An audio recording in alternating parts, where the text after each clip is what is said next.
রান্নাঘরের সঞ্চালিকা কনীনিকা বন্দ্যোপাধ্যায়ের স্বামী সুরজিৎ হরির জন্মদিন উপলক্ষে কেক কাটতে দেখা গেল তাকে, সঙ্গে তার 2 সন্তান।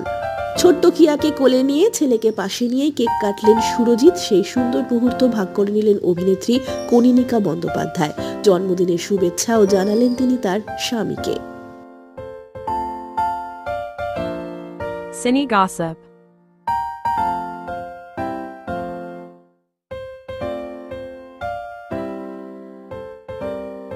জানিয়ে দিয়ে আপনাদের, কিছুদিন আগে ছোট্ট কিয়ার জন্মদিন ছিল। সেদিনকেও দেখা গিয়েছিল পরিবারের মাঝে জন্মদিন সেলিব্রেট করতে। এবারও দেখা গেল সুরজিৎকে ঘরোয়াভাবে জন্মদিন সেলিব্রেট করতে।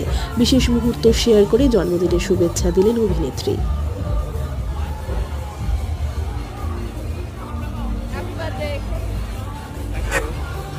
আমাদের তরফ থেকেও রইল সুরজিতের জন্য অনেক অনেক শুভেচ্ছা, অনেক শুভকামনা।